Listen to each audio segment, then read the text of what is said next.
وصلی علی رسول الکریم۔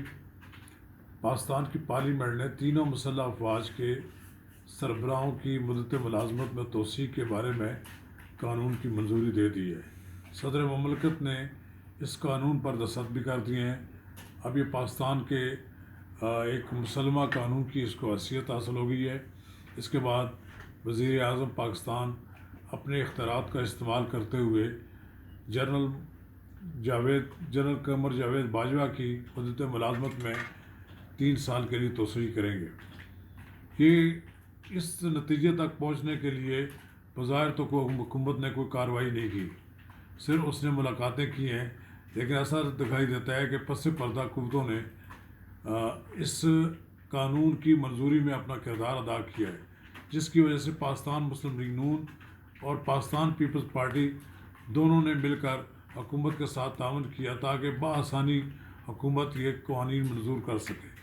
اب یہ ترامیم منظور کرانے کا ایک نتیجہ تو یہ نکلا کہ حکومت کو آسانی ہو گئی قانون منظور کرانے میں، لیکن اس کے منظوری کے مراحل طے کرنے میں اپوزیشن کا شیرازہ بکھر گیا ہے۔ اپوزیشن جو کل تک متحد نظر آتی تھی، آج وہ بالکل ٹکڑوں میں بٹی نظر آ رہی ہے۔ صرف پاکستان مسلم لیگ نون اور جو پیپلز پارٹی، جو دونوں جماعتیں جنہوں نے اس کی حمایت کی ہے، وہ ایک مقام پہ تو کھڑی نظر آتی ہیں، لیکن جمعیت علماء اسلام، فے، نیشنل پارٹی، پختونخوا ملی عوامی پارٹی، یہ سب اس وقت الگ الگ کھڑی نظر آ رہی ہیں موجودہ متحدہ اپوزیشن سے۔ جس طرح کہ کل تک یہ ساتھ تھی کھڑی نواز شریف کے ساتھ، آج یہ میاں نواز شریف کی جماعت کو تنقید کا نشانہ بنا رہے ہیں۔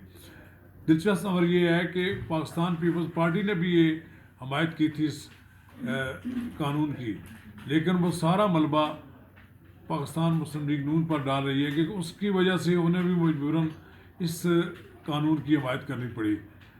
اب دیکھنا یہ ہے کہ آئندہ آنے والے دنوں میں اپوزیشن کی جماعتوں کے درمیان دوبارہ اتحاد قائم ہوتا ہے کہ نہیں، یا ان کے راستے جدا ہو جاتے ہیں۔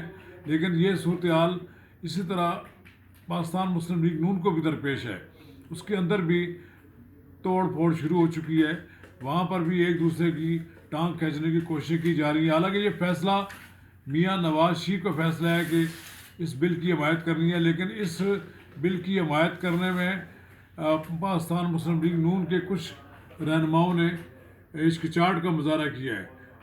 شاہد خاقان عباسی، احسن اقبال پارلیمنٹ کی طرف سے ان کو بلائے جانے کے باوجود، ان کا پروٹیکشن آرڈر جاری ہونے کے باوجود وہ قومی اسمبلی میں نہیں آئے۔ اسی طرح پرویز رشید نے بھی ووٹ نہیں ڈالا۔ ایسا دکھائی دیتا ہے کہ پاکستان مسلم لیگ نون بھی اپنی اس فیصلے پر منقسم ہے۔ آئندہ آنے والے دنوں میں صورتحال واضح ہو جائے گی کہ سیاست کا اونٹ کس کروٹ بیٹھتا ہے۔